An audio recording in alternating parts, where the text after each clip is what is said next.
Welcome to the Sleeping Barber Podcast. Welcome back. I'm so excited that you're here. This is an amazing episode with Roger Martin, Jann Schwarz, and Mimi Turner, all authors of Making a Promise to the Business Customer. It's an amazing bit of research that you're going to love, including great examples, the most striking findings, the real job of B2B marketers, and a whole lot more. This episode's been sponsored by Quadical, fractional marketing leadership using evidence-based marketing practices. That's quadical.com. Welcome to the Sleeping Barber Podcast, a place for business leaders to get the best and most credible information on marketing, strategy, and innovation. Your hosts, Marc MIMI and Vasilis Douros, share their experiences as they gather insights from the world's leading experts. Now, on with the show. Welcome back to the show. Today, very excited to have an incredible panel join us today.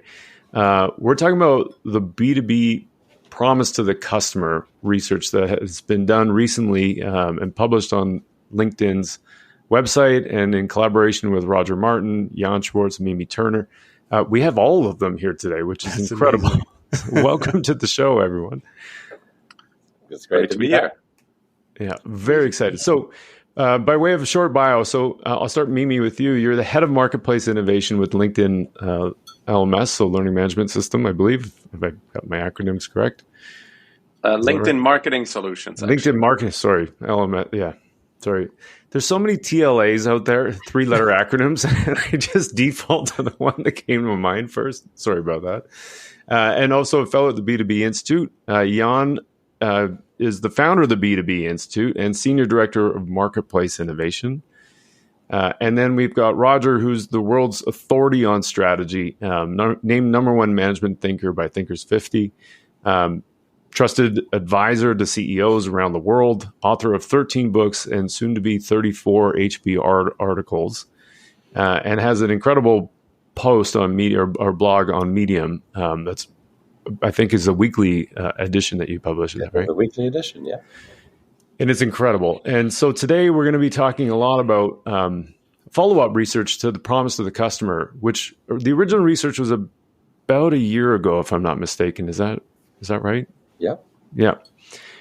In which case, there was an incredible amount of research there, and a lot of it was B2C-based case studies. And now this version is now almost exclusively, I think, B2B case studies. So lots of really interesting things to dig into.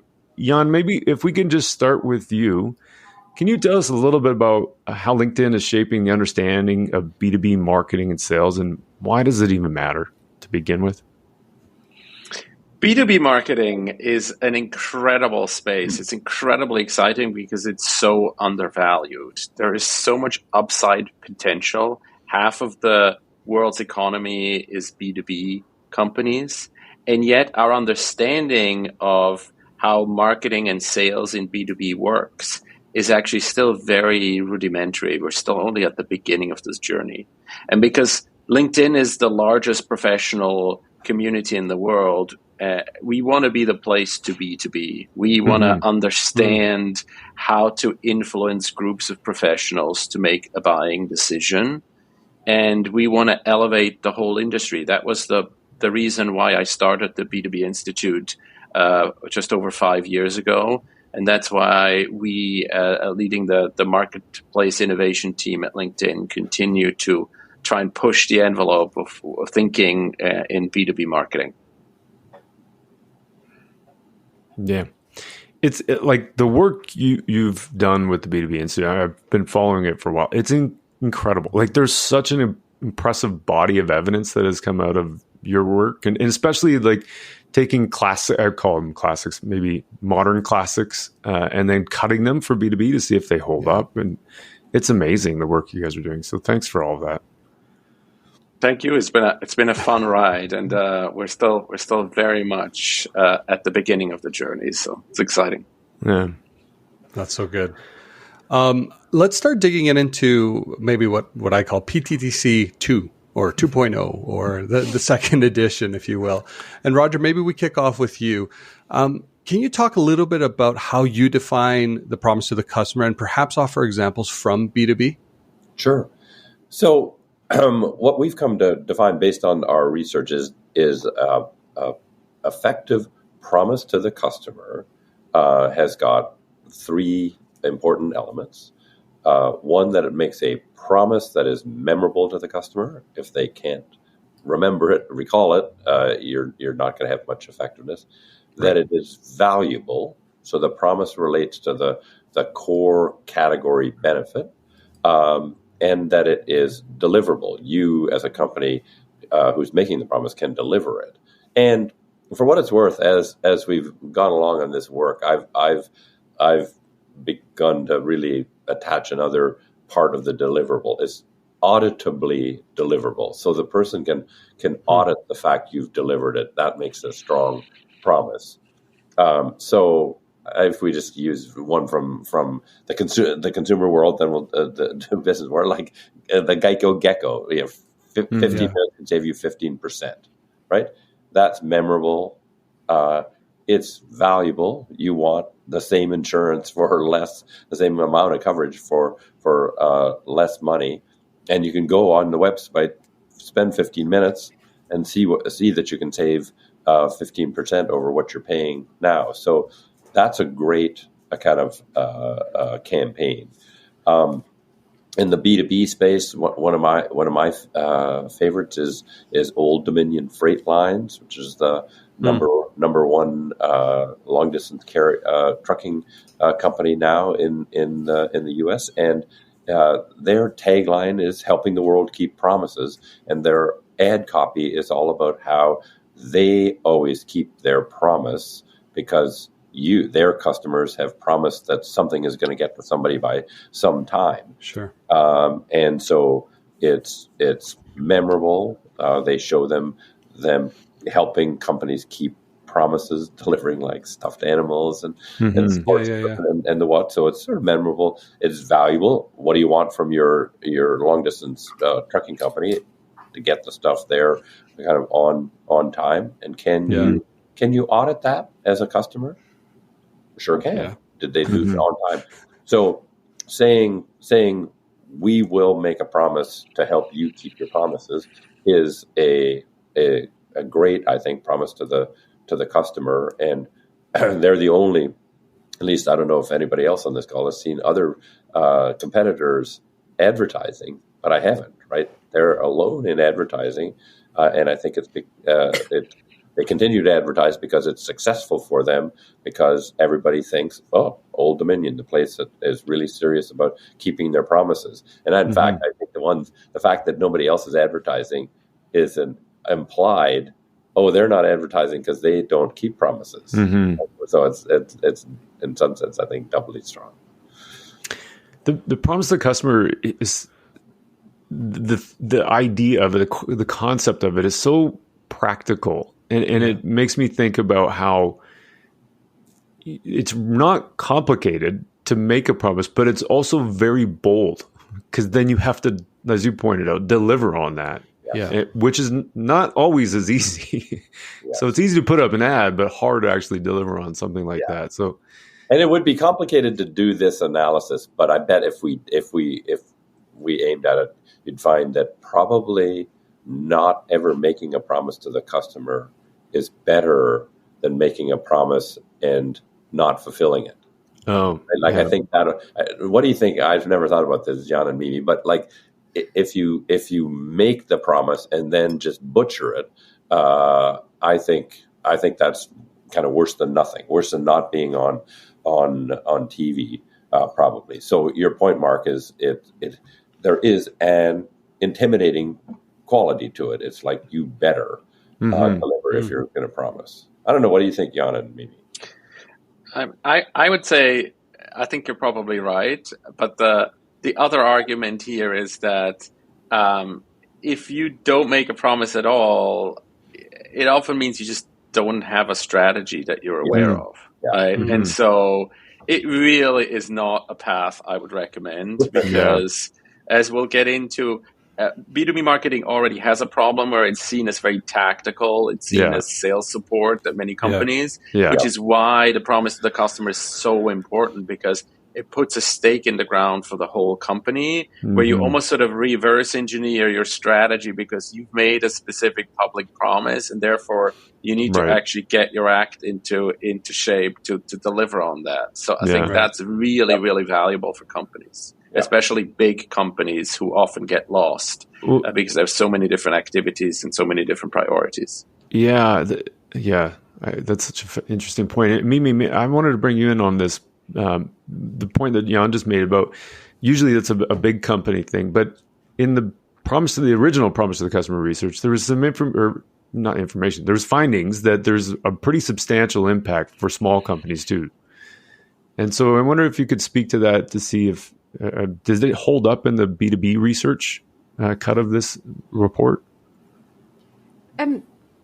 First of all, great to be in this conversation with you guys. I think between us, Jann, Roger, myself, and my colleagues from WARC, if they would have been here, we must have spent, I think, 100 hours having conversations very much around these dimensions. And it's always interesting to land on this idea of a promise, which I do think it's worth taking a minute to really clarify why it actually does matter. I think that's at the heart of your question, Mark.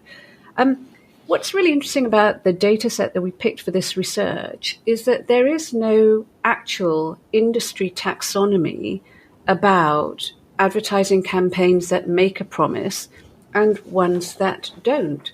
We had to manually go through 2,000 B2C case studies and 700 B2B case studies with a bunch of researchers who looked at an awards case study and then tried to evaluate in parallel with another group so that we had a sort of sense of alignment. Does this campaign have a promise at the heart of it? No one has set out to teach the textbook research on here's how you make a promise. This was a completely net new evaluation of a world where nobody had thought to ask the question. And because we thought of asking the question, we were actually able to interrogate the data in a completely new way. And one thing I'd say is that 100% of brands think that they are making a promise. They think that they are making a promise, and they actually are. But what they are not making is a promise to the customer. How do you tell if your promise is to the customer? You know, if you have the words "you" in any of the copy, it implies that you see that there's another person to whom you are making a promise.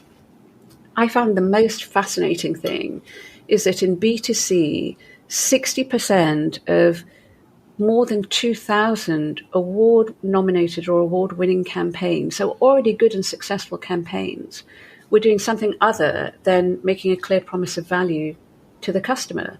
And in B2B, in the second tranche, it was even more than that. 81% thought that there was something better in the world to be doing than making a promise. Now, making a promise is, Mark, I think you're saying, it's kind of daunting because you're held to it. But every business makes a promise. Right? And I think evaluating the promise that you make to your customer is a really good way of understanding whether you have differentiated value or whether yours is a pricing-based offer because it's a generic. And if you're not going to do the discipline of using this very simple framework, which we actually think builds on a marketer's 4Ps, 100%. But in a way that a marketer, you don't need to read 77 books to understand what that means. And a 15-year-old understands what a customer promise is. A CFO understands what a customer promise is. But this wraps around that.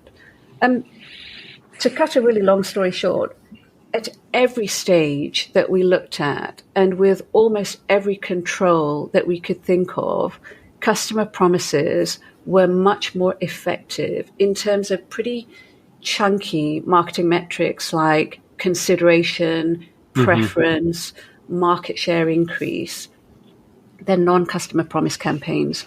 We saw that in B2C, and we saw almost double that. You're almost 3 times more likely to increase market share in a B2B campaign that has a customer promise at the heart of it compared to 1.5 times for B2C.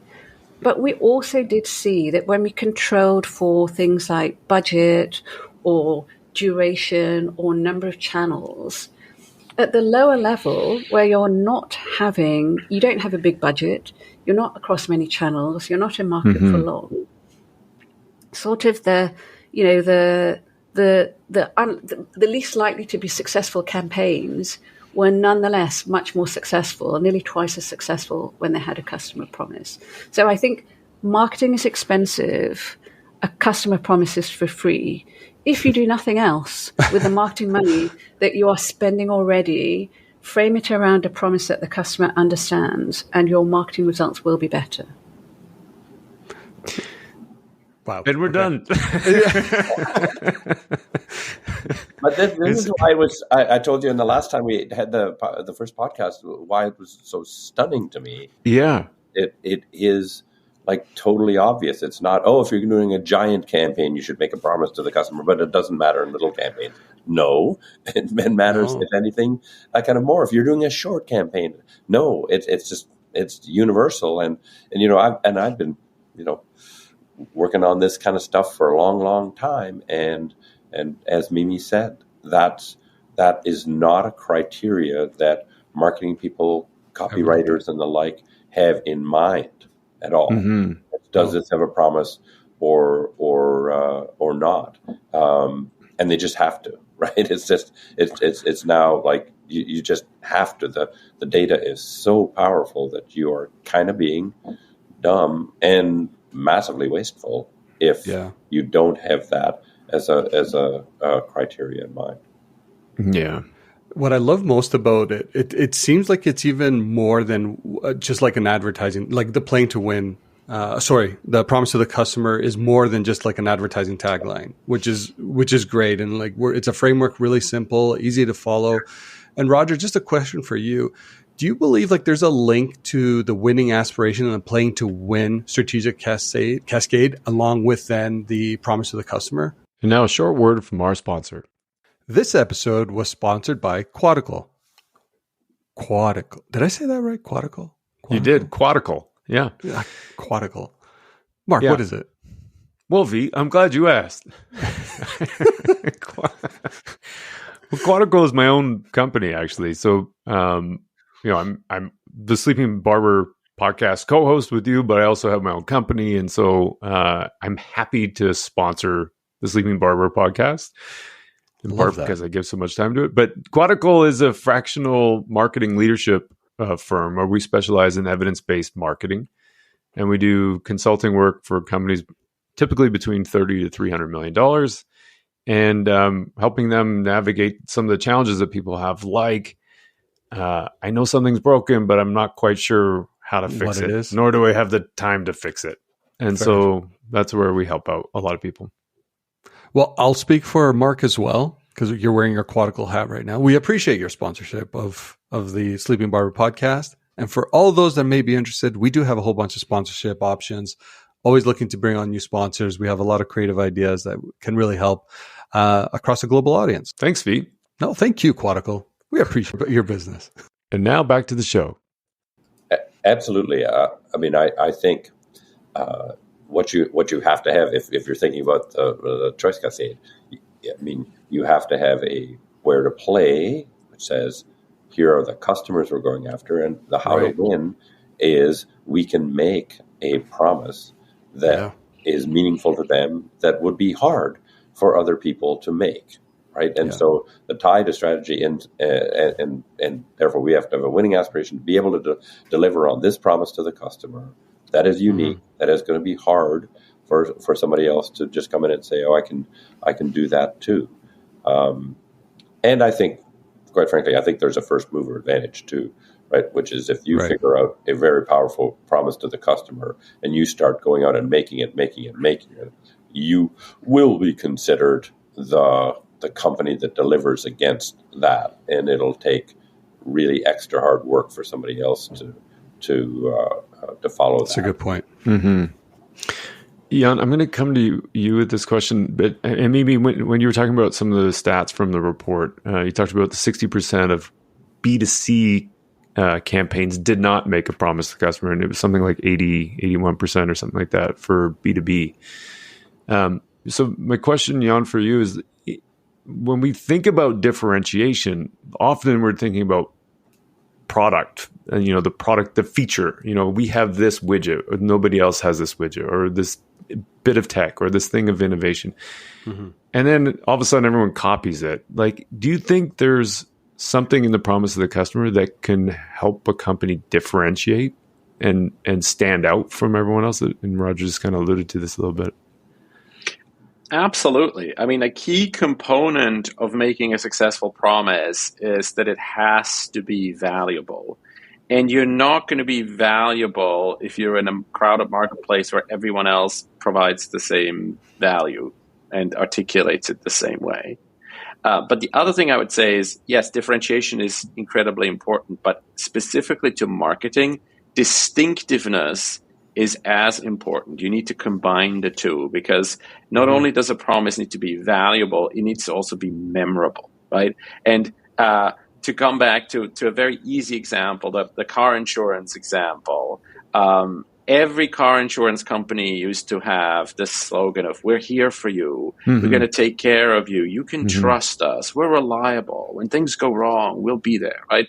And you still see some of that kind of advertising, but when Geico came along and basically said, like, forget all that, like, you want to save money, here's a little Geico gecko that will remind you that the gecko sounds kind of like Geico, and you will remember us. That distinctiveness, they're not claiming to do anything different. They're just saying, we'll do the same thing as everyone else, but we'll be slightly cheaper, and you'll remember us, and it's very easy. And that's it. So I think a combination of strategic differentiation and messaging distinctiveness is really the sweet spot. And in B2B, companies are very afraid.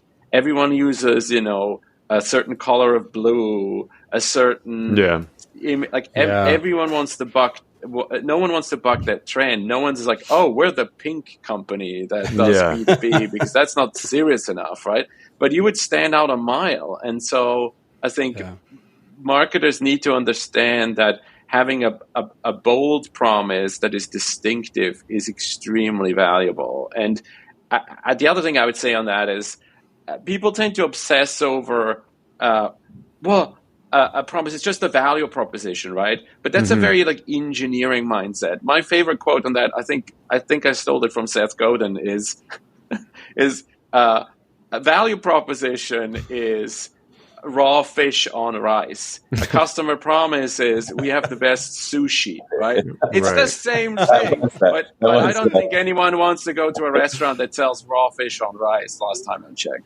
Oh my gosh. I've never heard that before. That's really good. Kind of in the same line of thing, it made me think of Sage. And we've had James Hankins on actually talking about something different, but I know that they were featured in this, and I had a period of time where I like Sage. Yeah, but their creative is fascinating. Laugh in the face of that. Yeah, like the creative is amazing, because having worked a little bit in that space, like so much of the creative that is in that space is, here's a person in a warehouse holding a clipboard or maybe an iPad, and they're counting stuff because they're picking and packing, and that's our solution. And to your point, Jann, everyone's got either blue or something like that. But then they come around and they have this completely different kind of campaign and completely different type of approach, which is fascinating because it stands out. It's amazing. They made a real emotional promise. That's what I thought was interesting about the Sage campaign. So for listeners who don't know, Sage is a financial software platform for small businesses. And actually, small businesses are a very interesting audience, because some of the best campaigns we saw in B2B were actually oriented towards small businesses. There was sort of, BT did Unbreakable Wi-Fi for Business. Somehow they seemed to be able to bring creativity and an emotional promise to those campaigns. Now, there's nothing particularly about an emotional promise that makes it better, but there's much less cognitive load. Whereas I think for any kind of feature-based promise, there's a kind of cognitive load where you have to unpack the promise and work out whether that's valuable to you. But Sage had a whole set of things which were laugh in the face of VAT, smash your payroll, for plumbers, you'd be home and dry with your expenses. And actually, James has been a big partner on this customer promise work. And actually, you can really see it in the wild, how effective it is, because it promises you that use our product and you will feel this feeling, which actually is a promise that where, any platform, vendor, product or service is able to make. It's not like somebody's going to mark you and your homework on that. You've got to endeavor to make people's life easier, and then you can claim that your product makes people's lives easier. And if your product doesn't, then don't make the promise. But if it does, why wouldn't you use that as a differentiator?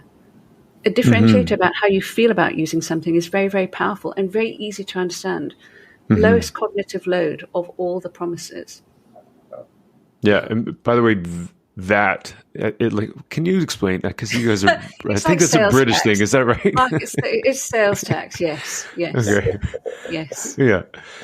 Can I just hop in and say I think the Sage example and Jann's example are nice illustrations that promise to the customer doesn't make sort of ad copy creativity kind of go away. Like it's some mechanistic thing. That memorable kind of things takes a whole lot of thought. The valuable and deliverable, maybe more sort of in the domain of the hardcore strategy part of it. But you could have valuable and deliverable that nobody remembers. It's not top of mind because you didn't make it memorable. So I think we think of it as more kind of helpful guidelines, guardrails for the creative folks on your ad campaign, not replacing kind of what they do. But right now, my takeaway after doing the first piece of work the year ago was the guardrails are far too wide for the creative now. It's come up with something cool, not here's how we've got to focus on a promise. How do you make that promise itself memorable?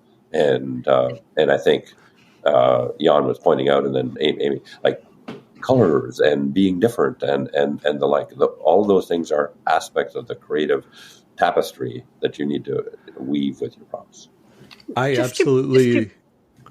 Sorry, go ahead, Mimi. Just to kind of really define why a promise works. One of the reasons a promise works is if a person is willing to make a promise to us, we think that promise has value to them. There is a really deep human neurological priming to take seriously somebody who is trying to make a promise. I think the single most common question we've had from this research is, what happens if I can't keep my promise? Now, I would react exactly as human beings react. So if a business doesn't keep its promise, and a promise is broken, the attitude that it has to having broken that promise is how we evaluate that. So the reason that Tylenol take out every packet of painkillers if there's been even one problematic pill ever is because they want to show people you can trust our products, and when there's a breakdown in trust, we will do everything we can do to fix that problem. We're not just going to kind of nickel and dime you and take out this from one store. We're going to take everything back. And that's very powerful. That says keeping our promise matters to us. So if you're going to make a promise, you have to manifest that keeping that promise matters to you. And then even if the promise gets broken, you actually can address that. A customer promise is really a business's strategic framework, and the promise to the customer is across the whole business. That's what makes it really effective. And the business has to be able to keep a promise, and businesses are empowered to be able to do that. Yeah. A couple things. So first of all, Roger, I loved your top up on that, especially from the creative side, when we're saying that the promise to the customer is actually providing those guardrails. And I think we all know, and we've seen, you can find beauty in those constraints. And defining, say, that promise to the customer becomes really important, because then it leads marketing teams, other teams like within the organization, well, down a specific path. It's like this promise we cannot drop, or how can you be creative around this promise, which I think is, we need that more than ever before, because you're right. The aperture has grown so much from a creative landscape that we have to find a way to kind of bring it in and say, no, like, let's orient it around this North Star that we want to make sure. So I absolutely love that topic, because I think there is that misconception that the promise to the customer just kind of overrides everything. It's like, no, it is a framework now that you apply a lot of your business rules, if you will, your creative rules to it, and bring it to life. So I think it's really, really important. And just quickly, Mimi, I also loved your top up as well, because I think, again, all too often, the promise to the customer does become one of those, maybe this feeling that it becomes restrictive, or now you're tied to something very specific. But again, if you're doing it right, and I'm thinking about that, the playing to win framework, and now how the promise to the customer comes to life, it actually helps an organization stay on course on delivering against this promise and make it repeatable. And I think it's not supposed to be just one point in time. It has to be something that has longevity, which I would argue a lot of these bigger brands that are, over 100 years old, even though PTTC didn't exist, they did something right in that space that create that stickiness, that mental availability, and they've stood the test of time. So this is like the shortcut. You want to get there? Introduce a promise to the customer and continue to evolve. So I absolutely love those two comments. I just wanted to double click on them. Yeah, I have, as you're saying that, be like, I have the promise to the customer. To me, also, I don't want to say liberates isn't the right word, but there's a inherent value in the promise to the customer, which is to say that it's not all about advertising. There's something else here. And then you don't look at advertising and ad creative and all that as the silver bullet. There's a whole bunch of business systems and processes and capabilities that have to go into supporting exactly all of that in order for it to be real. And so there's a team-based approach. I feel like it takes, away, especially in B2B, where you've got, put up an ad and you're going to generate X number of MQLs, then you're going to X number of SQLs, and then you're going to convert those into one lost. And it makes that whole process seem so much more connected than just put up an ad. Yeah, and this is Jann has to speak, because this was one of Jann's biggest contributions. Is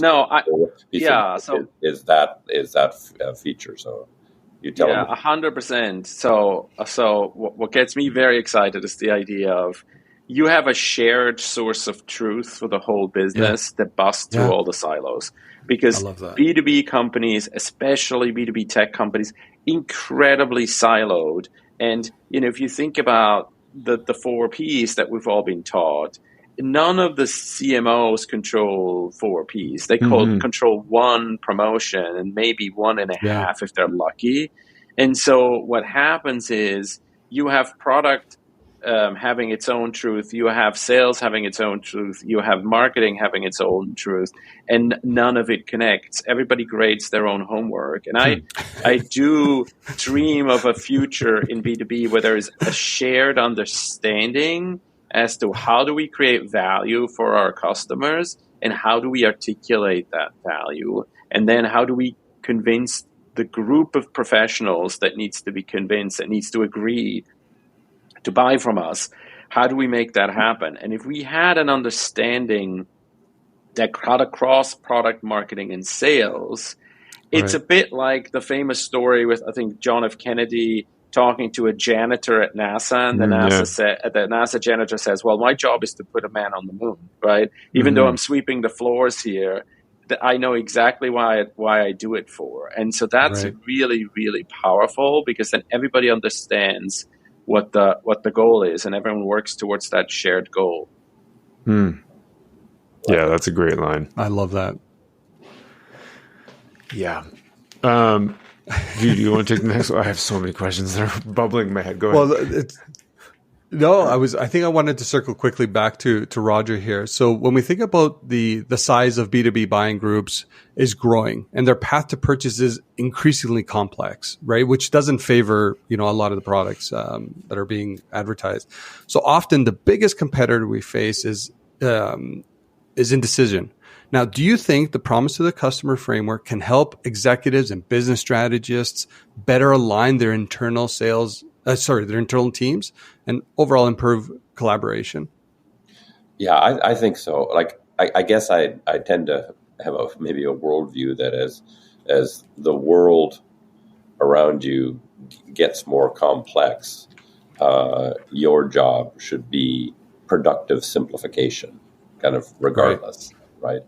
And in some sense, like you could use all sorts of examples. You could use SAP as an example. As we got kind of more and more financial systems and more general ledgers in a company, in some sense, SAP didn't say we'll help you with that complexity.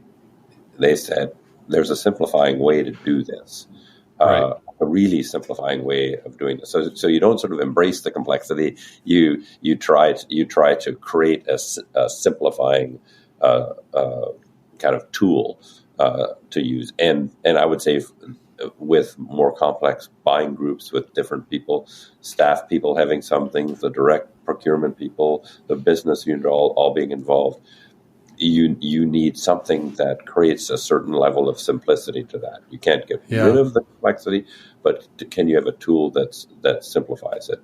And I think that the promise to the customer is this simplifying tool where everybody who touches any part of the buying group kind of knows, this is the promise we're making. We've decided in our strategy, to your earlier point, V, in our strategy, we've decided that these are the customers we're after. And this is essentially the way we're going to win is by delivering on this unique promise that can help everybody do that. And I think then when people internally talk to one another, they're not saying, oh, the company X's rep said this to me, and that's different than what they said to you. I wonder which they really are, where they just sort of sucking up to each of us and telling us whatever we wanted to hear, rather than they'll just know. Oh, okay, this was a message to you. Oh, this was a message to you. Okay, this was a message to you as well. So I think it can have that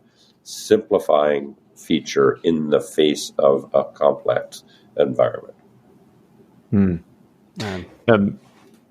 For you, I'll just say Jann, but Jann, Mimi, Roger, anybody really at this point. The simplifying feature also, I think, is interesting because the B2B buying process, we've talked a little bit about this, is getting so complex. You've got more and more, the buying group is getting bigger and bigger. There's things like, from a effectiveness principle, the 595 rule. There's 5% of people in market, 95% of people are out of market. But then there's also this other idea around hyper targeting, and the B2B equivalent would be maybe account-based marketing. Do you think there's something with this research that kind of helps put some of those ideas into context about broad ideas, bigger ideas that appeal to more people? Yes. No, again, super passionate about this. The B2B tends to be very reductionist and very linear. And things like account-based marketing, which is not a bad idea at all, get elevated to this like be-all and end-all kind of status, when in fact we know that B2B buying decisions are much more complicated. They're much more emotional.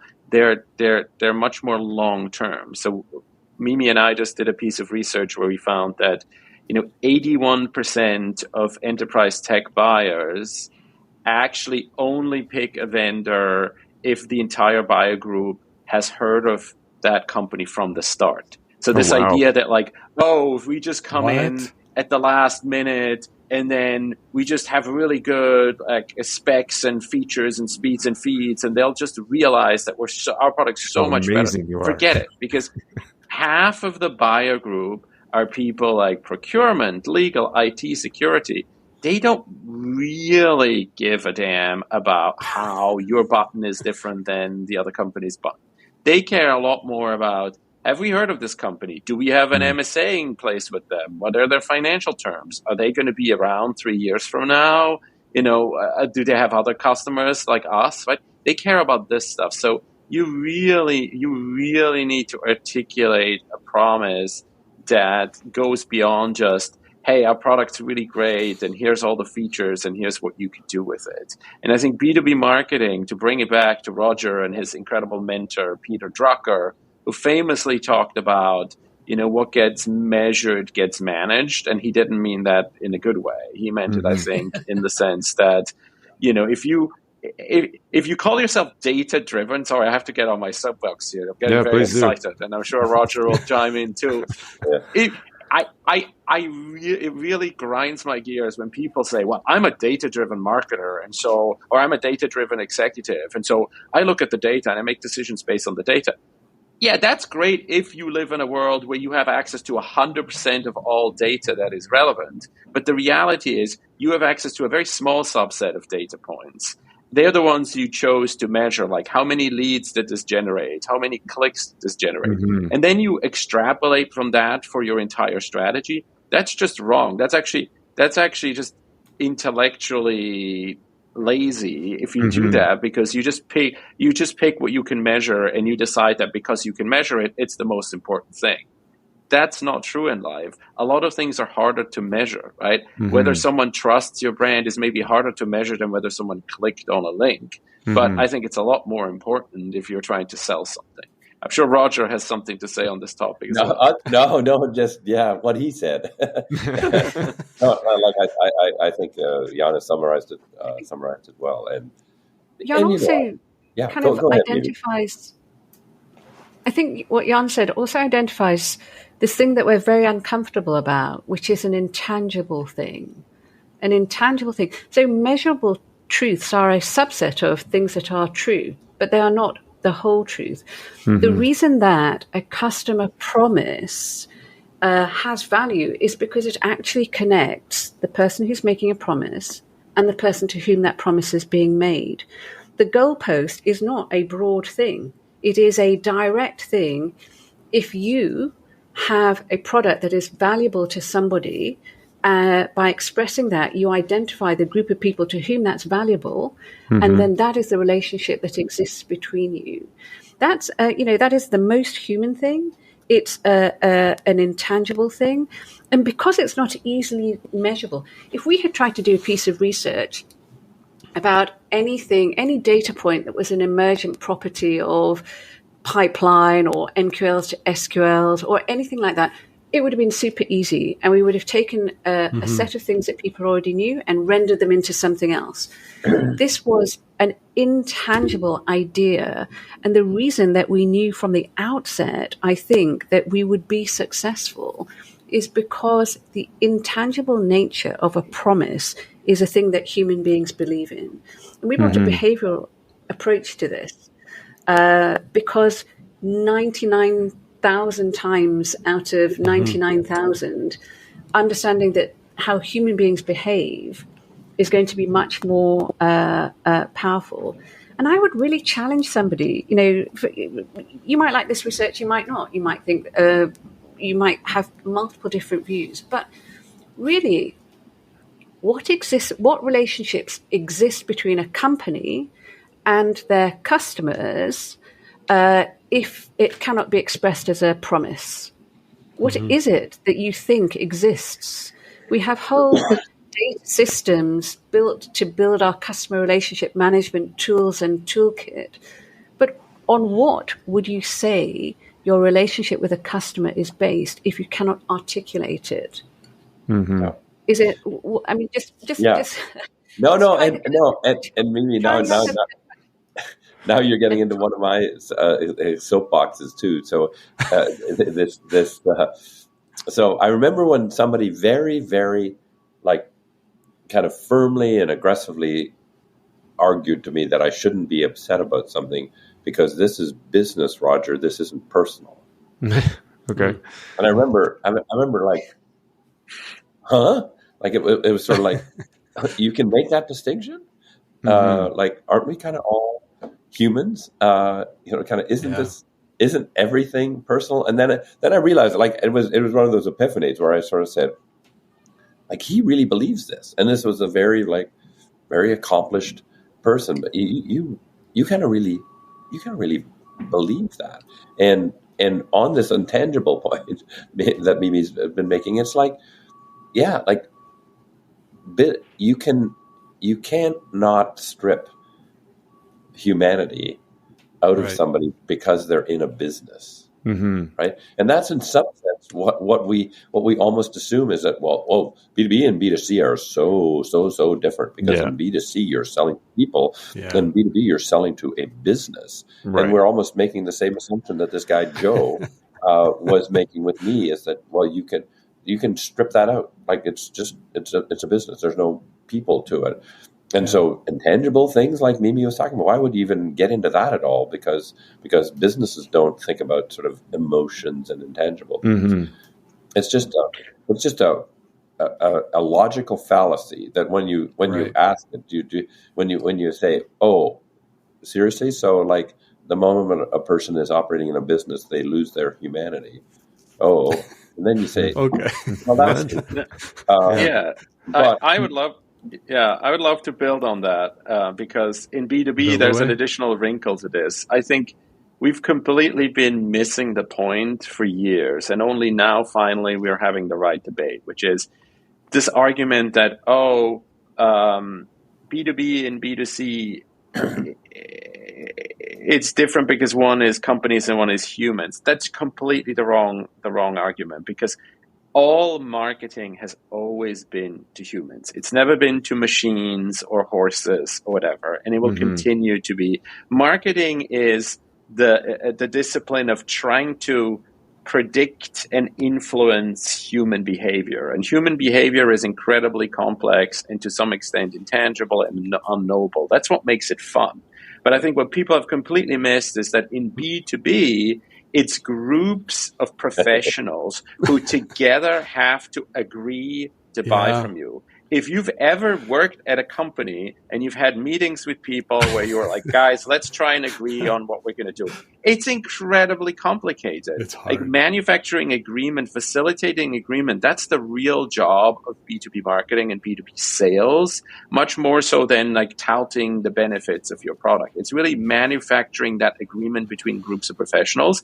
And if you don't understand what is your promise of value to those groups of professionals, how do you articulate it in a way that's memorable, valuable, and deliverable, you are in deep trouble, because it's infinitely more complicated than trying to convince someone to go with, Colgate toothpaste versus Crest, right? Like that's a much more tractable problem.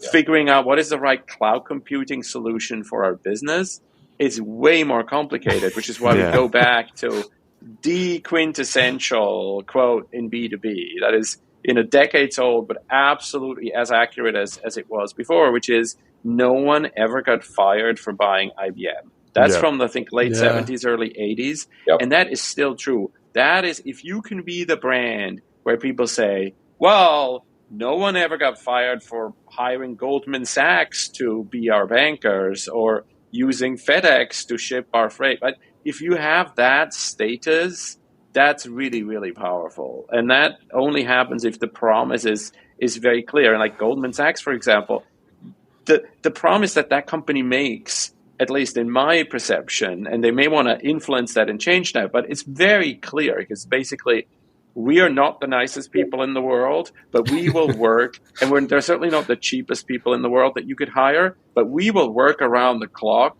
to get this deal done, and then you will get the best terms for the deal, and we will not sleep until that is accomplished, right? And we have the best people, and we have the best IP in the world of how to do that, and we're going to charge you an obscene amount of money for this, and you're going to be happy. You're going to be happy to pay it, because you would have sold your business for a lot less if it weren't for us. So it's crystal clear. It's absolutely crystal clear And that's really, really valuable. That is the holy grail of where you want to be. Is people understand exactly what you do on a emotional level as well as a visceral level, and it's safe for that group who is very emotional, because nobody in that group wants to lose their jobs.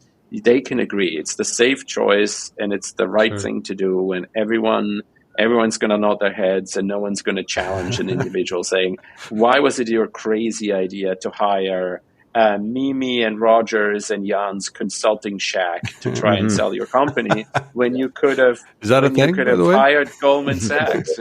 That's really that's what people care about. Right. Yeah. And if I can just add to that, and how did Goldman get to the position that Jann is saying? They made a promise, fulfilled it, made it, fulfilled it, made it, fulfilled it, made it, fulfilled it for long enough that you just got to the point that Jann describes, where it's like, well, they'll get it done, and they'll get a right price. When people stop wondering whether you will fulfill your promise, you have a brain. Until such time as they've stopped worrying about whether you'll fulfill your promise, you do not have a brand, or at least a brand worth having.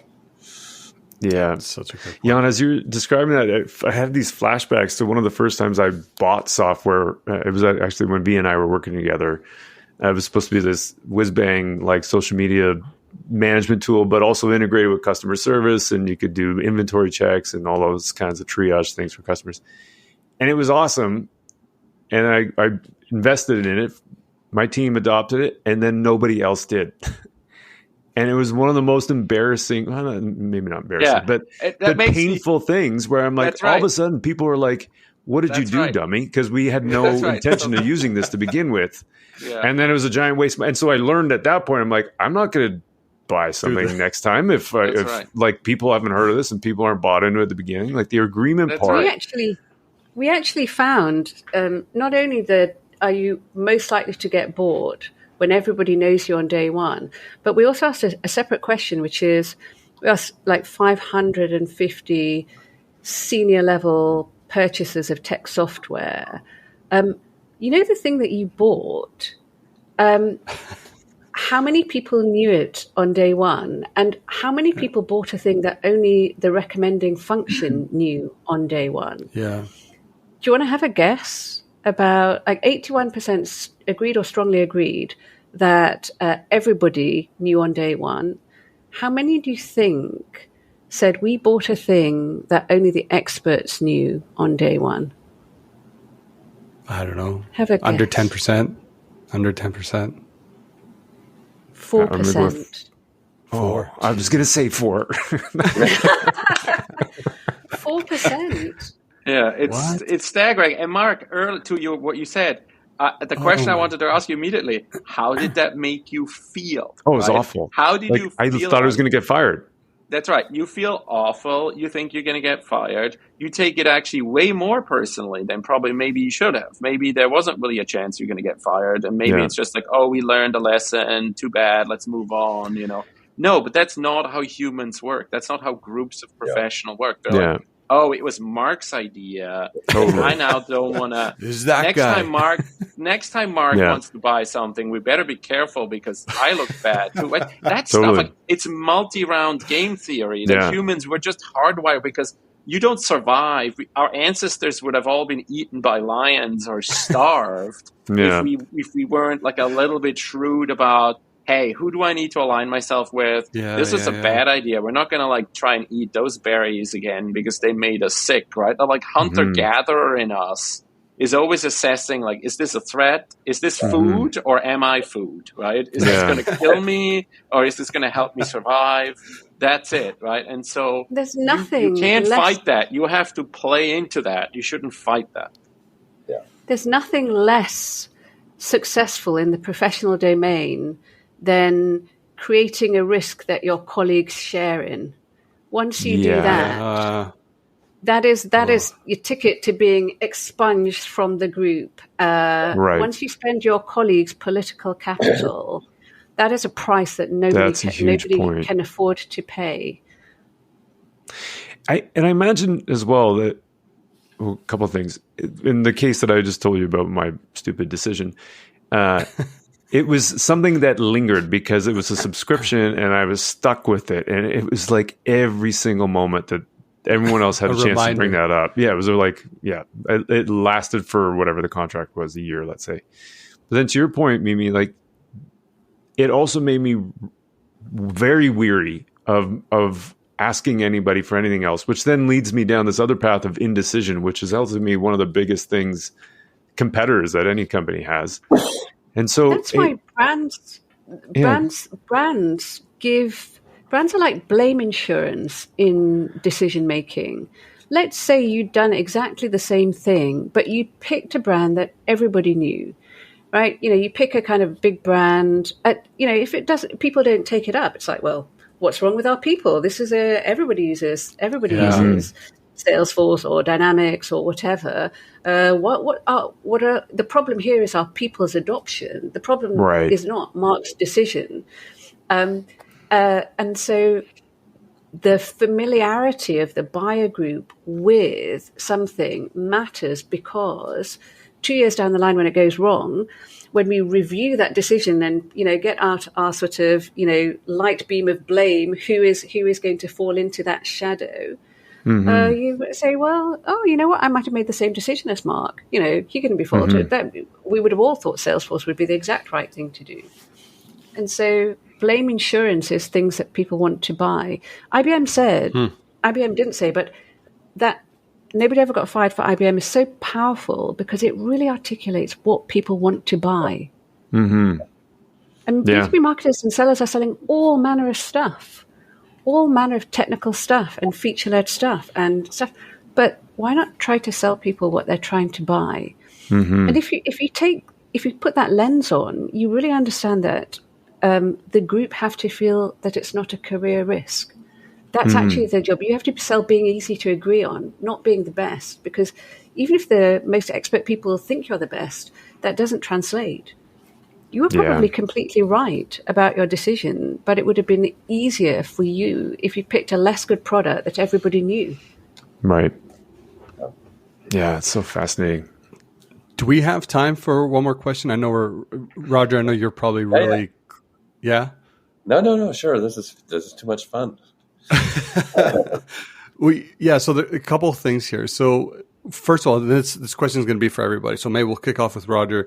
What is the single most interesting takeaway from this report that you've kind of taken away? And the second part of this, are there any other projects that you're currently working on that you'd like to share with our audience? Sure. Well, if I take this work to be the B2B kind of follow on of the B2C, is the most striking thing about this is I think how much of a negative loop we're in B2B advertising. So B2B advertising makes promises at a much, much lower level than B2C, which then makes it much less effective than it would otherwise be, which leads people to say, well, you can't really advertise in B2B. You should just do performance marketing stuff. So it reinforces like the wrong answer. That's just definitively the wrong answer, because what we do know from the research is if you do it, if you stand out and actually make a promise to the customer, the positive effect is way bigger than it was if you're B2C. So that's the most one, which is I'm always intrigued when things happen in the world that you sort of say that shouldn't really be happening. And if you then look more deeply at it, there's a reason why it is happening. Like it shouldn't in some overarching sense, but you can map it out. And for me, this work kind of shows why there's this negative spiral when it comes to B2B advertising, which we hope this work people in B2B marketing will look at it and say, hey, there is a way to reverse that. So that would be the thing. Other things I'm working on, a few. I've got an HBR article coming out with my beloved friend A.G. Lafley on leading to win, sort of playing to win to leadership. That should be fun. I'm doing some work on AI, and of course, and doing some work on what I think might be the next iteration of strategy, which is strategy that takes into account that, and it would be linked to this in B2B, that people don't make purchasing decisions independently, even if they're an independent person. They make it in the context of a group that they want to be a part of. That's why really you buy Hermes Birkin bag or Kelly bag, and that's why you are a TikTok influencer. Neither of those phenomena and many more like them cannot be explained by the singular person's user experience. They need to be explained by something else. And the work that I'm doing on this is what implications does that have for the world of strategy overall. So I always keep myself busy, and whatever the next thing Jann and Mimi get me involved will be on the list, of course. Yeah. We love working with you, Roger. So yes, there'll definitely be more to come. I'll chime in because I'm sure ahead. Mimi has the killer conclusion that we should end on. So probably the thing that I think is the key takeaway for me personally is this need to have a shared truth in B2B that I talked about earlier. Like you need to have across the silos of the business a shared understanding of how do you create value for the customer. And if you don't, you will never get, especially for B2B marketers, you will never get out of this tactical trap you're in where everything is about performance marketing because it's just short-term, and you're essentially just ambulance chasing what's already happening rather than actually building sustainable, creating demand and not just harvesting demand that's already there. And you will never get taken seriously by the C-suite because what you do is not aligned with the strategy of the business. So we desperately need mental models in B2B marketing that help us align much more with business strategy overall, because marketing and strategy should be largely overlapping. They're not really separate things. Mm-hmm. How about things that you're working on next? Yes. The thing that Mimi and I are obsessed with and working on with our teams at LinkedIn and a really broad industry coalition is this idea of what is the right mental model for B2B marketing. It clearly is rooted in the key insight that group decision-making is what drives purchasing. And then how does that translate into strong brands, which are shortcuts for getting that group agreement? And then also sales and marketing alignment. As I just talked about, you need to have a shared understanding of how ready is a particular buyer group at an account that you're trying to target. How ready are they to agree to buy from you? And then what does marketing need to do to get them more ready? And then what does sales need to do to get them more ready? If you start using that mental model, you're in much better shape than if you obsess about what is an MQL, what is an SQL, who clicked on what. Like those are all tactics. They're helpful, but they're not the thing itself. The goal itself is to say, how do we get these groups of people to agree to buy from us, and so that we can close more deals faster and bigger deals faster. If you can do that, if you speak that language, I guarantee you the CEO, the CFO, the CRO will take the marketing function a lot more seriously and will see it as a value generator rather than a sales support cost center. Yeah, that's great. It's really interesting stuff. Mimi, bring us home. So I realized being the last person following Roger and Jann is really a trick. That's a kind of like I got the fuzzy end of this lollipop. I think that, when I think about both of these pieces of work, I think that the real clear and counterintuitive takeaway is that if you're a brand of any particular flavor, right, B2B or B2C, using your marketing communications to tell people about yourself is significantly less successful then using your marketing communications to tell other people how you're going to solve a problem for them. So telling people that you are the number one this or the best at that or 100% this, it's kind of like going out on a date with somebody who just tells you how great they are. What people really want is to be able to ask about that, to go out on a date with someone who understands their dreams and hopes and aspirations.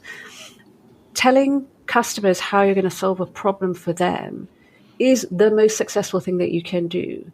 There might be outliers, but on average, we looked at a very detailed data set. We had short and medium-term and long-term data points about what happened long into the future. We had economic evaluations of this. Using our marketing communications to tell people about yourself is less successful than telling them about how you're going to solve a problem. Yeah. I think that's a takeaway for all marketers. And that's a brilliant summary, as usual. Mimi, it really is. Like, and I would just, a little anecdote from that. I worked with P&G forever. They're fantastic marketers. They're the most genius marketers.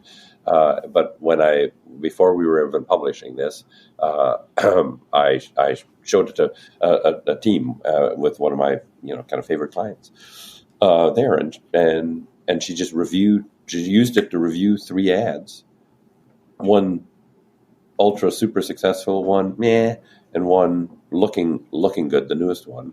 And they looked at the ads, and at the unsuccessful one, it was like, oh my God, that was about us. That was about our new product and how awesome it was. And the other 2 was about them, what it did for what it did for you. So I just echo Mimi on that. It is so clear, and even like really genius organizations on this can, if they don't have this criteria in their mind, if they don't have the mindset that Mimi said, what are we doing to solve your problem? Kind of bad things happen. And if you and I love your date metaphor. I mean, it reminds me of growing up and being a young kind of person selling strategy consulting services. We were so excited about our tools and the like. We talked about ourselves, and when I realized it was all about starting with the customer's problem, things got way more successful. So I love your summary, Mimi. And then Mimi, what else is exciting for you? Since I'm working on everything that Jann is also working on, since I'm working on everything that Jann is, I'll just double click on what he said. But if there is a way of wrapping this up, I think I certainly speak for Jann and myself when I say that the reason that this piece of work was so exciting for us is because we got to work with Roger, who we feel preeminently defines how to be successful. One way of thinking of playing to win is strategy is deciding what not to do. Mm-hmm. And once you understand that, making a promise to the customer is a very clear articulation that will give you clarity on what you've decided to do and what you've decided not to do. And so I think that there is a both beginning and conclusion that comes from this work that is really informed by what Roger's brought to the world in terms of thinking about how to make strategic business decisions. It's about what not to do. And a customer promise defines for you what you've decided not to do. Mm-hmm. Love that. So good. Yeah. I mean, this is again, thank you to all of you, Roger, Mimi, and Jann. Yeah. This is V and I have been so fortunate to have Roger on before, and now to have you guys and Roger on again. This is just such a fascinating conversation. We're honored that you guys spent the time with us today. So thanks for everything. And thanks for the work. And funny enough, ever since I saw the promise to the customer stuff, I've been embedding it in almost every presentation I've done, including one for the next week. And it's so clear when you are putting stuff into that context. It makes it really something that's ethereal, like advertising, and it makes it very tangible. So yeah, thank you for all of that. Pleasure. Great to be on. We're available to come back anytime you want us. So this doesn't have to be magic words. Au revoir, not goodbye. We're going to keep that little soundbite in the episode so people know that you're willing to come back, as Roger has time and time again. Thank you so much. Thanks, everyone. Thank you, guys. All righty. Thanks. Take care. Thanks. If you like this show, please leave a review. And even if you didn't, we'd love to make this show better, and your feedback will help us do that. KV. Mark, what time is it? It's post-pod time. It's the post-pod. It's the post-pod. We have a special guest, though. Yeah, and usually it's just us acting like idiots afterwards, but we're going to try and we're going to up-level this because you're here. And this is a first for us. Mark? Wow. Well, you already did a little bit of singing. I did my jingle. Yeah. This is great for me. The reason I'm on this is because of my terrible internet. So, whilst thank you guys for having me. Every cloud has a silver lining. Yeah, this is great. 100%. So yeah, and literally, like, we just threw this at you. So yeah, just to explain for you, V and I at the end of every show, we or usually right after the show, but we end up recording a little bit of a post pod, and the idea is just kind of debrief, chat about what we just heard, and kind of share some insights that kind of stuck out for us. Yeah. And then as we were kind of just waiting for your internet to load the last one, we just threw it out and we were like, yeah, let's hit record. I'm super interested in what you guys, because obviously we're very close to the research and we've thought about it for a long time. I'm super interested in like an external view. Like what did V and Mark, what did you think? What was what kind of blew up for you in it?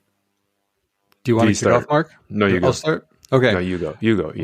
I got it. All right. Hold my beer. Okay.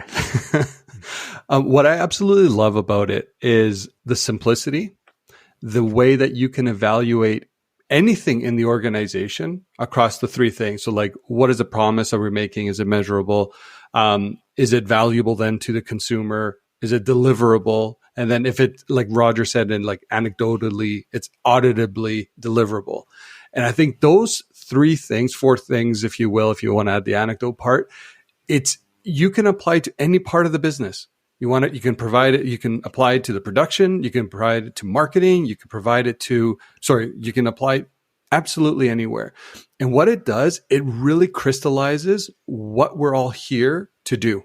Mm-hmm. And I think that's what's becoming, and I think that's why this research is really taking off, is because it becomes a very simplistic way to look and review your business or audit your business from top down. You can create stakeholder alignment very easily. You can make sure you're bringing your teams along for the ride very easily, because you can you can kind of create that ecosystem, that ethos in the organization that permeates that promise to the customer. And from a marketing lens, if I just take a marketing lens to it, is what we were talking about, in the episode, is it provides just the amount of constraints that you need to really be effective. And I think all too often as marketers, that's where sometimes we fall short. We try to paint this grand canvas when we don't need to. And we just have to be simplistic in our message, in the way that we communicate to our consumer, and in hopes of coming back to the root promise that we've all agreed on that we're making. So I think that's what I really, really appreciate about this research. And I think I love this evolution to the B2B space. Just because, again, I think there's a lot more work that needs to be done. Not to say like B2C is immune to this, but yeah, I think the opportunity there for sure. Mm-hmm. Mark, how about you? Yeah, I mean, you and I have chatted about this a little bit, V, in the past, but for me, Mimi, the thing that it's so compelling in its simplicity. And the thing that I find really interesting about it, B2B or B2C, is that you have this idea, like marketing is often / advertising is often thought of as like this thing where you put a coin in and you need to have X number of dollars out. And if it doesn't work, if you can't prove it, then you guys will cut budget. Then we're going to cut the team. You're not doing it right. There's like this, ownership on ROI that is solely placed on the marketing team because they're spending money. But the truth is that a lot of other companies or other functional departments in the company are spending money too. But what I like about the promise to the customer is that it creates this idea of a team sport. Like winning is a team sport. And in order for us to deliver on a promise to the customer, not only is it not just like we're showing a discount, get people in market to buy now, it simplifies, I think, what a brand is, simplifies how to build a brand, and then also puts ownership on the delivery of the brand experience on everybody to align around this promise to the customer in a very simple, almost Trojan horse kind of way. Yeah. Yeah. For me, that's the big thing. It's exciting to hear. It's exciting. I love the post-party feel vibe, guys. Now, can we use this to say mean stuff about all the other people on the podcast? No, I'm just kidding. we could, but like Jann and Roger. we love Roger on this podcast. Yeah, and Jann. I think the thing that you said, Mark, it really resonates with me. I feel that it's very unfair in marketing that an intangible outcome you're basically punished for because you can't present it as an ROI multiplier. Yes. So, I mean, the piece of research that Jann and I recently did actually shows that brand is the decisive factor in every sales conversation that people are having in this quarter. But we're a long way. CMOs know that brand works, but all of them, you just get 100, they'll say, oh, it's really difficult to measure. And I think that it's difficult to measure, but businesses make money in two ways. One is they have a product that makes a promise to the customer, and customers understand that promise and buy that product. Whether they do it explicitly or implicitly is irrelevant. That's actually what happens. And they they have a promise to their employees that their employees understand and engage with and consent to and are part of that organization. And I've always thought that the two functions that lead the two value-creating levers of the business are basically the CMO and the CHRO, who are largely viewed as not as important as, for instance, the CFO or the CIO. If you had to evaluate, like if the CEO had a like the building's on fire and there's a helicopter, and the CEO has only got room for 5 people in the helicopter, you can say, oh, well, I better take the head of product, I've got to take him, got to take the CTO, got to get him, and the guy's got to get the CFO, obviously, because that's important. And then by the time it comes to Mimi, it's like, oh, Mimi, we loved your brand campaign so much. You guys were so good. It was like everybody loved us. I just wish we had room because we like you so much. But you know what? Unfortunately, F off. So I think we express we express value. The real value that we really create is in the relationships that a business has with its customers, with its employees. If you want to talk me out of that, I'm willing to spend the next 7 hours disagreeing with you. The trouble is we just don't articulate that value in a measurable way. But that doesn't mean it doesn't have value. That doesn't mean that it's not the absolute truth. Yeah. Every truth is less true than that. Every truth. If you want to tell me that your business isn't the promise that you make to your customers and the promise that you make to your employees, it's some other thing. Great, good luck. But the promise is a constraint. Yeah. And we need that constraint. Yeah. Find beauty in constraints. Yeah.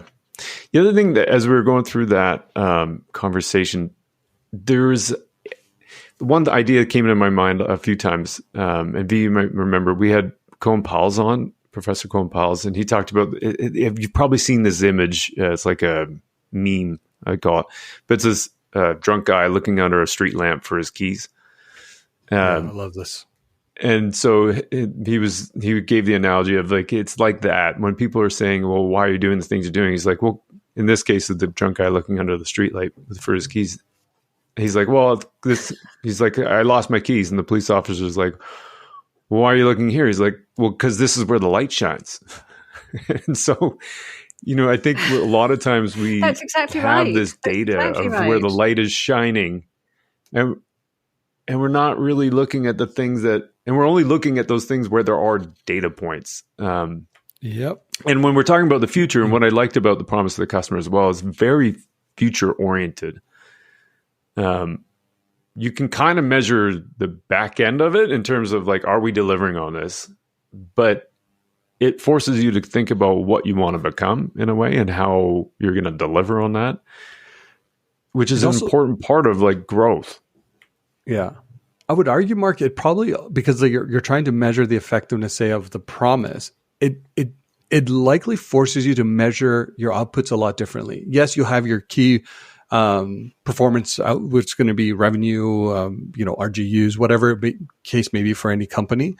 But, when you're putting the research out there, the surveys, it's like, it becomes very succinct. It's like, is the perception that you've been able to deliver against this promise, repeatedly, right? Yeah.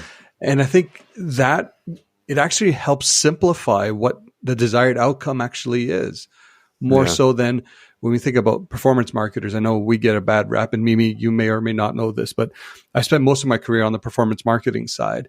And I've had the luxury, if you will, kind of being on that end of the data where it internally, it actually became that source of truth. Even though as I, continue to mature and immerse myself in more and more literature, I know how myopic that can be. But the thing here is the promise of the customer, I think, ushers in a new way of not only thinking and aligning your business. The measurement follows suit as well. How are you going to measure your effectiveness in being out there?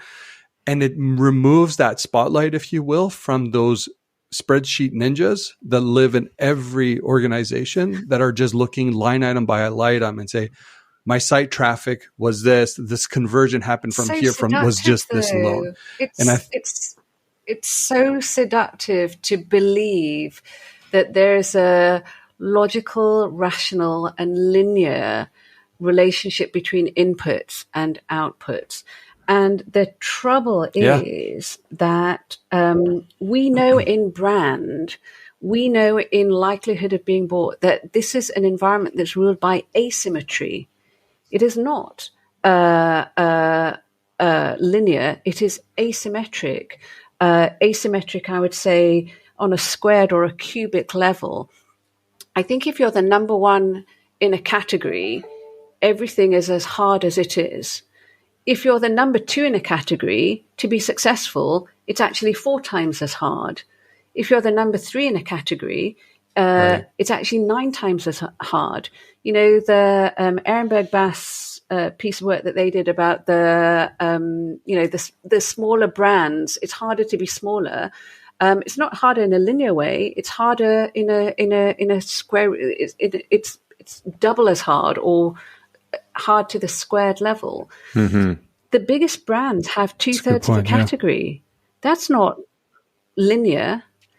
If you want to fight overwhelmingly difficult odds, then being known on day one is the only way that you're actually going to maximize your opportunities of winning. I think that there are things that we're not measuring that would give us different data points. And I think the day one list, which actually the team that we did this piece of work with was with Jamie Cleghorn and Andrew Pearce at Bain, who run the global B2B practice there. They did the day one list, and we supplemented it with how likely are you to be bought if only a few people know you? Answer is 4% of the purchases that were made only when a few people knew you. Right. That is a really strong indicator. Are you really going to put all that effort in? No, you're not. So there is a value to performance, and I'm not saying that there isn't, but I would say that it's the top of the iceberg, and underneath the iceberg, we should probably have underneath the water level, we should have a little look just to see, if there's more stuff there that we need to take account of. I agree. Yeah. Completely agree. I know we're kind of running up on time here, but one thought that came to mind as well is the valuable part. And Mimi, you being in research, I feel like you might have something to say about this. V and I always joke about marketing is the first getting cut whenever there's cuts. Maybe that's not true, but it feels like that because we're always the ones getting cut. But then within marketing, there's also subgroups, and research is almost always the first one to get cut within marketing. And so there's this idea of like, okay, sure, create a promise to the customer. Well, what does the customer value? And understanding that part is, I think, kind of a bit of like where the screw turns a little bit. Yeah. And having a deep understanding of the customer to understand what they value in order to make a promise that matters to them, that they care about, is kind of a interesting thing. And then layer in the B2B side of it, where there's complexity, where there's a whole bunch of buyers that are involved. I think that's a really interesting area to understand. If I were to think about being a B2B marketer so I think it's profoundly different, but only in the specifics of the job in B2B is to get a buyer group to agree, right? They've just got to agree. They've got to land on, whether it's individually in silos or collectively around a room, they've got to decide that a vendor is the right one. And I think that's just very different from I decide whether a thing is good for me to buy individually. And brand is the blame insurance that people are willing to pay more money for. They're willing to compromise on product features and capabilities for. They're willing to buy, they're willing to spend more and sacrifice quality in order to get to agreement. So I would say B2B marketing is about getting the buyer group to agree. B2C marketing is about getting an individual to make a decision. And so we overwhelmingly lean into trying to get that individual to make a decision. And we think that somehow, although we don't really understand it, in B2B, it must be the sigma of that. It must be the sum of a bunch of individual decisions. But what we actually found is that the first thing people are ready to do is to make a trade-off. They will trade off what matters to them in order to get a bunch of people to agree. And in one presentation that Jann and I did, we actually had a really nice AI picture of a bunch of gorillas, because B2B buying is much more social and hierarchical and political than we're willing to accept that it is. And then somebody came up and said, I think people might be offended by that image. Right. And she said, are you trying to say that B2B marketers are like gorillas? And I said that actually I think B2B marketers are nowhere near as good at gorillas at making a decision or understanding how decisions are made. And I think that's true. I think there's a dimension where it is the sophistication of getting to agreement is the job of B2B marketers. We have to understand that. We might not love it, but it is the reality. And if we try to solve a problem based around reality, we have a much greater chance of succeeding than any measurable things that we can do that don't drive to activity. Yeah. Yeah. Yeah, this is, so much stuff in this. Anyway, Mimi, thank you so much for sitting in with us on this. Thanks for letting me crash your party. I loved it. Yeah, no problem. Great. You might not know this, but we always joke about how we chase profitability afterwards. So we always try to think of a fun way to say that. I don't know if you got anything, V, but... Well, I was going to say, we did get a first snow a few weeks ago, but the temperature's kind of gotten, it's a little bit lower right now. So I can't go find profitability outside in the trees that I have. So I'm going to walk upstairs, make myself a nice little oatmeal, to try to basically get my neural engine firing, so then I can go chase a profitability at work. That's what I'm doing today. How about you, Marc? Yeah. I don't know where I was going with that one. I don't know. I was in awe there. I was watching you land that plane. It was amazing. A lot of crosswinds going. Headwinds, crosswinds, it's all there. Yeah. Anyway, it was it was great. That was a good one. Oh, anyway, thanks so much, Mimi, for sitting with us. Really appreciate it. Thanks, Ree. Thanks, Mark. Thanks. I hope you'll have us again because we really enjoyed it. And it's nice to have these conversations amongst friends. It really is. Mm-hmm. I agree. Hear, hear. I'll raise a spoon of oatmeal to that.